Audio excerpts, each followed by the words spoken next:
This is the center of the world. At least it was for 500 years. A military empire that spread from Portugal and Morocco in the west through to the Persian Gulf and Caspian Sea in the east. It extended to modern-day England, France and Germany, as well as North Africa. In the time of the height of the empire, all roads led to Rome.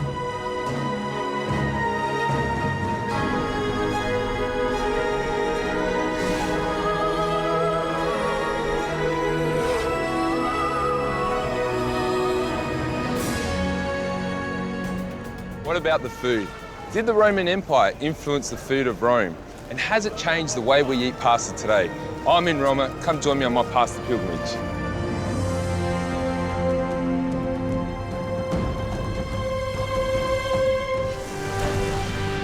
Adam's journey begins at the ruins and relics of the Roman Empire that are still in Rome today.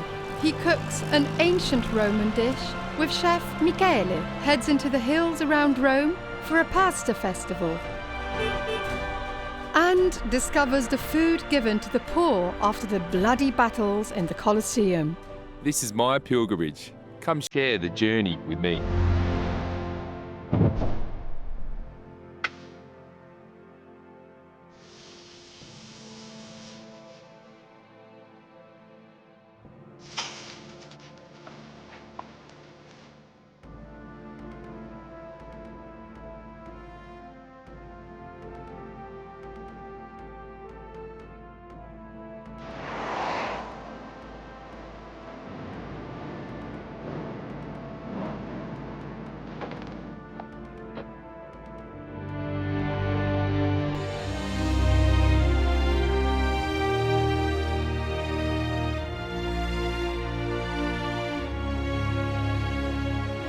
Ciao, Patrizia. Ciao, Adam. Nice to meet you. Very nice to meet you too. Can you tell me a little bit more exactly about the Roman ruins behind me? Right. What we see from here is the Roman Forum, the center of the ancient city.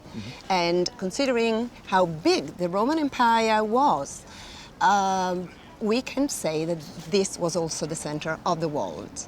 Of the world? Right, the center of the city, which controlled the world. Fair enough. Right? Yes. So imagine this place crowded with people. Roman senators wearing their white toga, but also people from all over the world. And I'm sure there would have been food in this. Absolutely. You must imagine a lot of vendors and food from many provinces of the Roman Empire. The Romans enjoyed food from all over, at least the Mediterranean area. So I'm guessing, but not everybody would have been able to have all these amazing food and choices. Right, absolutely. And meat was for sure not a staple for ordinary people. And I hear of in Rome and in general back in that time, there was a description of the beast, the meat, of the fifth quarter. Yes. It sounds strange, right? It does. To have a fifth quarter. You course. usually have 4. Well, the fifth quarter is the inside of the animal. Ah, so the inners, so the offal. Right, because in the past, when they slaughtered an animal, they divided it into 4 quarters. Yes. And you know them very well, Yeah, right? of course. As a chef, prime cuts being up the top. Yeah. And then the secondary cuts on the bottom Right. down here. Right. So, yes. So the fifth is what is inside, the offal. So insides, the inners. Yeah, and that's Wow. what the poor people Yeah. could afford. So the poor ate the inners, the fifth quarter. So did the poor, or the common people, get any opportunity to eat meat? Right, yes. Sometime going over there. The Colosseum. Yes.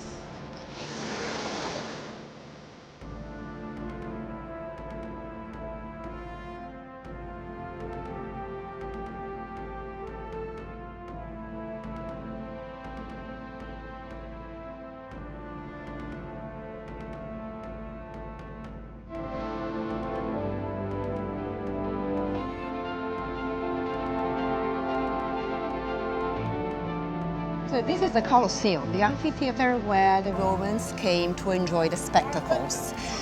Here they were offered combats between gladiators and also between gladiators and beasts. As far as we know from the ancient sources, sometimes hundreds, if not thousands of animals were killed on the same days. And you could wonder, where did all that meat Definitely, if go? there was thousands, Right. yeah. So we can guess that all that meat wasn't wasted. For sure, a portion went to feed the animals themselves, maybe for the show of the next day. But a lot of that meat was most probably distributed to the people so that they could enjoy for one day at least. So they came here for entertainment and then they got a gift. Exactly. In the surrounding hills of Rome is the town of Amatrice. Every year, for one day, they hold a festival in honor of the famous pasta dish, bucatini amatriciana.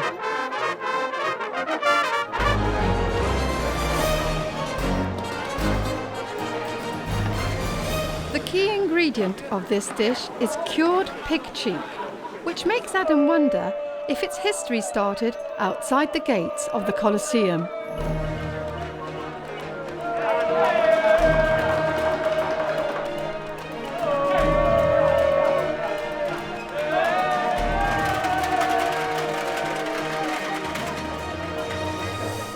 After the break, Adam gives this local delicacy a try.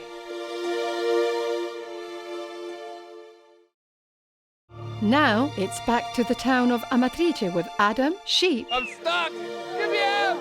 and the fifth quarter.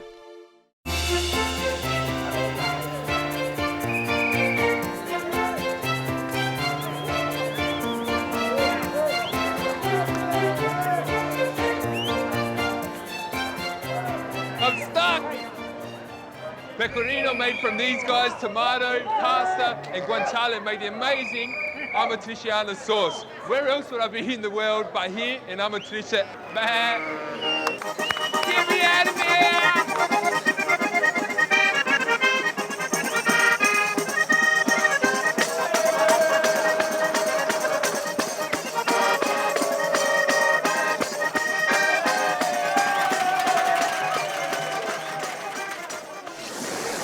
Bucatini alla Amatriciana, simply consisting of guanciale, cured pig's cheek made by the shepherds, pasta, tomato, and also you need to add a good amount of pecorino. This was also made by the shepherds from sheep's milk.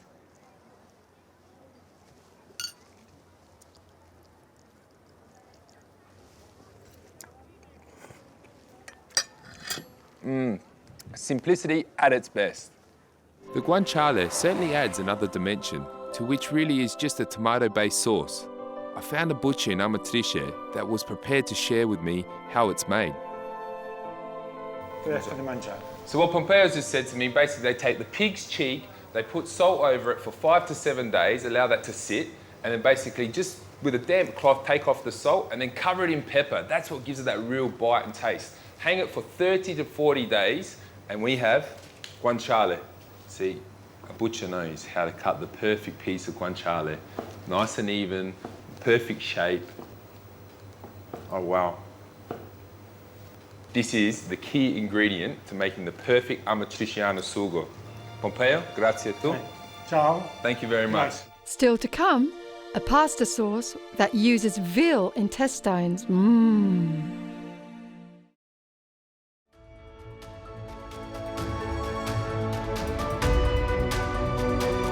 So what happened after the collapse of the empire? After the collapse of the empire, the church took over, especially for what concerns the caring for the poor people. Okay. So the people of the church started to control things. Exactly.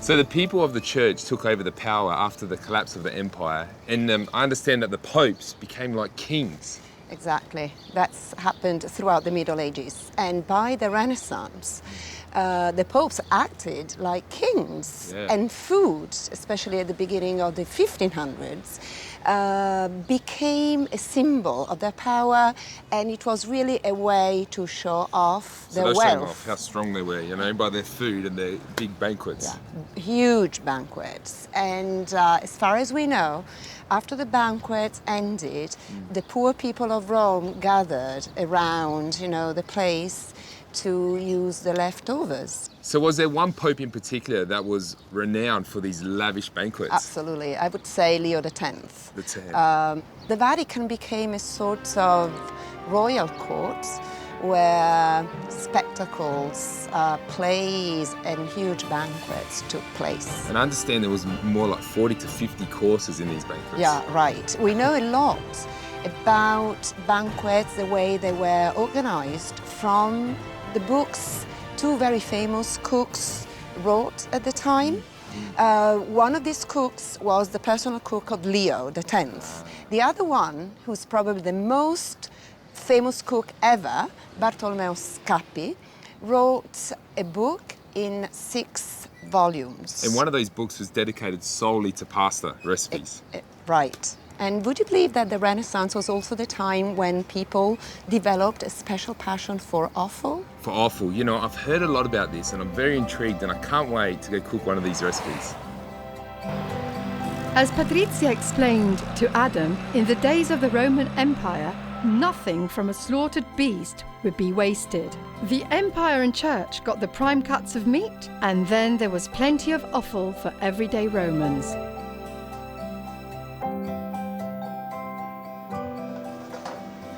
I'm about to cook one of the most traditional and ancient Roman pasta dishes, rigatone alla paiata, simply meaning rigatone pasta with lamb's intestine. And I have Chef Michele here who's going to teach me how to do it. Ciao Michele. Ciao Adam, benvenuto a Roma. Grazie. Now, Michele's already got into the pan the olive oil, extra virgin too, celery, carrot and onion, just sauteing off ever so slightly. Okay, Michele, next step. Allora, fatto il fondo, andiamo ad aggiungere il pomodoro. So he's adding the tomato into the pan where the celery, onion and carrot was, and he's just basically mixing it all together. Prendiamo la nostra pagliata Okay, sì. So now I have to get into it, you know, he's making me work, so I love it. e la mettiamo nell'olio. Okay. Wow, that's really, really hot oil. You can tell by the sizzle, immediately you hear that crackle and bang. In olio bollente. Okay, so he's letting me know that he's going to seal it in the oil for about 2 to 3 minutes on each side, get them nice and brown.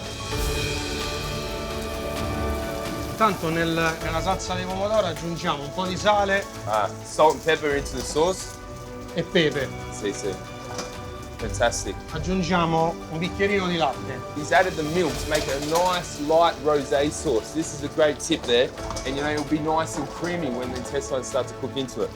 So adding the paiata, the intestines, into the pomodoro sauce, let it sit away and simmer for about 5 to 10 minutes, and then we cook the pasta in this time, and then I get to try my first plate of rigatone alla paiata. Okay, the pasta's cooked al dente. Dopo 13 minuti la pasta abbiamo cotto in abbondante acqua salata. Okay, so he's just told me about 12 to 13 minutes to cook the pasta al dente. La mettiamo nel sugo che andiamo ad aggiungere pecorino romano.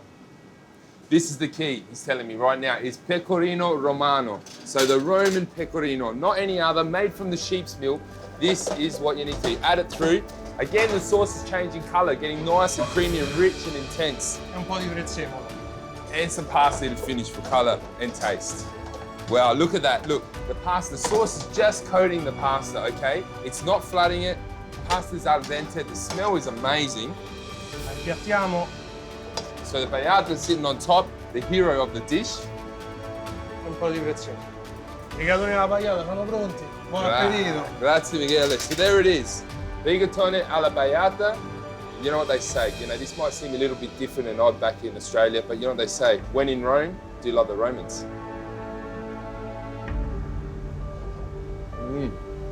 That is just unbelievable.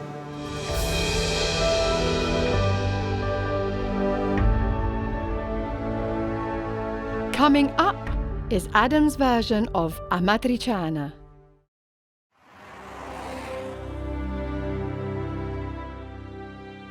The key ingredient to making Amatriciana sugo is guanciale, the pig's cheek. It's gelatinous and full of flavor. But if you can't get your hands on guanciale, you can use pancetta. For the full list of ingredients and method, visit Adam's Pasta Pilgrimage. To start this recipe off, we need to get our tubular spaghetti into the boiling water. Don't forget to add a pinch of salt. Guanciale, look at it. Look at that beautiful layer of fat, a little bit of meat in there. We need to remove the skin, so that outer layer of the pig skin there. Trying not to remove too much of that fat, that's the flavor. So just cutting into thin strips, then flipping it over and cutting into what we call in chef's world batons, so nice thin strips. With Amatriciana, you want to start it off cold. That way you render out all the fat in the guanciale and all the flavor goes into your sauce. It's going to take a few minutes to allow that guanciale to render out all the flavor. As you can see, the guanciale is rendered out. We've got all this amazing, I call it lardo, fat sitting in the pan. That's going to flavor our sauce. So at this point, we need to add in our tomato passata. Watch out, she'll spit a little bit, but it's okay. Bring it up to the boil, simmer it for about 3 to 4 minutes. Okay, our sauce is looking wonderful and rich. Pasta straight from the pot into the pan. The tubular spaghetti works a treat with Amatriciana sauce because it lathers all over the pasta, it goes inside that little canal of the spaghetti. Now, what would be a plate of pasta without some cheese? In particular, pecorino, made from sheep's milk. There you have it, spaghetti Amatriciana. Traditional simplicity at its best.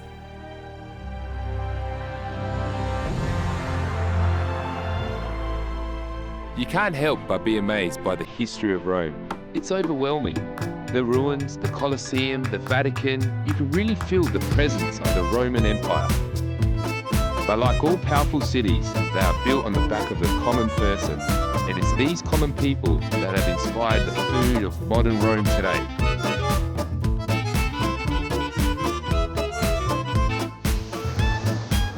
Adams travelled south with the Tiber from Umbria to Lazio, but now he turns east and heads towards the Adriatic Sea and the region of Puglia, where he finds a vegetable he's never heard of, and visits Alberobello to make the local pasta in a village with houses shaped like a cone.